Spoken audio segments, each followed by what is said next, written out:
about forecasting is that without it, you don't have a good view of what is coming down that line for your business. How many sales do you need to break even? How much money do you need in the bank? What happens if sales go crazy or if you don't get enough sales? You can't really determine that without a forecast. The forecast will really help you build that roadmap, and as you run your business, you can adjust that forecast, and it really just gives you a map to financial success. Without it, you're just guessing all the time.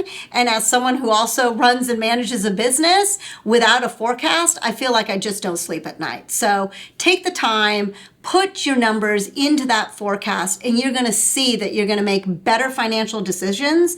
And you can join all those people who grow 30% faster because they have a forecast.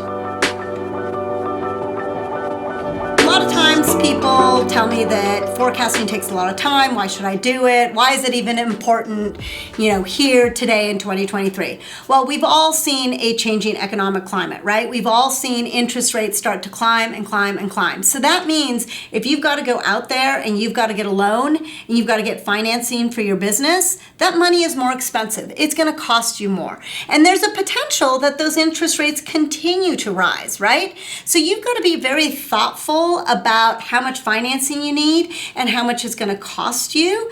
Interest rates may fall again. And so it's really critical at this point in time with uncertain economy, with interest rates kind of rising, and maybe in the future they'll go back down. You're not sure how it's going to affect you. If you're going to get any financing at all, you really need to forecast. You got to put those interest rates in there and probably do some what if scenarios with some increasing interest rates so that you get a good sense of what that does to your business as you run your business, as things change. Without a forecast in 2023, you're not going to be able to do that.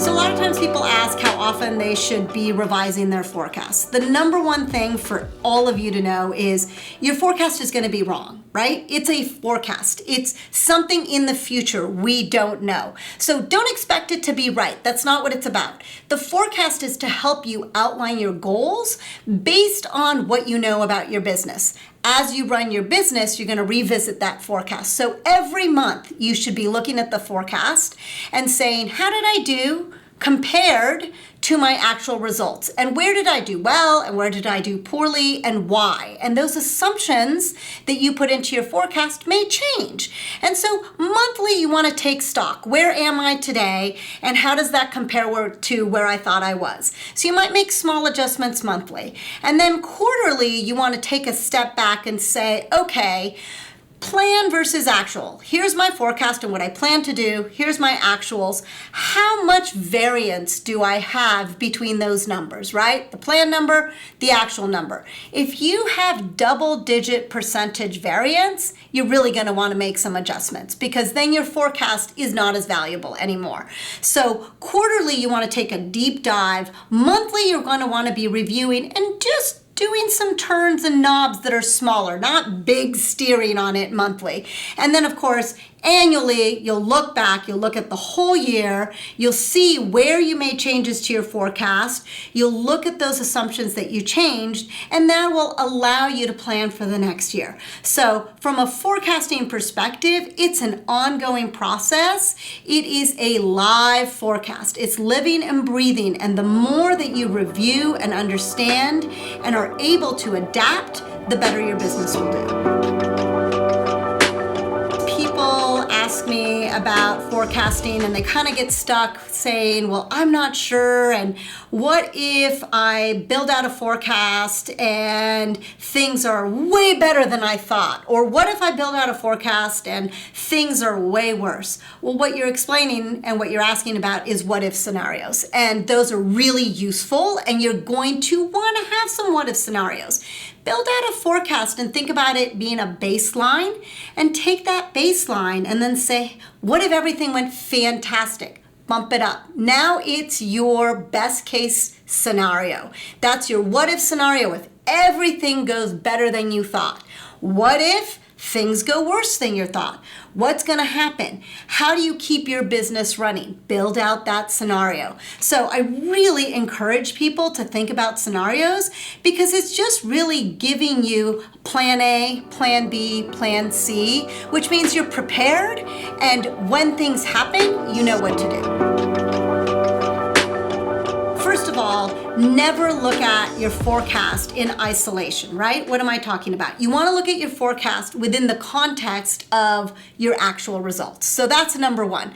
There's not much you can do with your forecast if you don't have actual results. Sure, you can continue to tweak it. You can have some scenarios and run some numbers about what if this happens or that happens. But what you want to do and what you want to think about when you revise and review a forecast is to take that forecast and compare it to what actually happened. The longer you run your business, you'll have more data points. So you can have your forecast, you can have your actual results, and if you can look at what happened the previous month, then that's really helpful, and you can look at that forecast in that context. Actual results, previous month.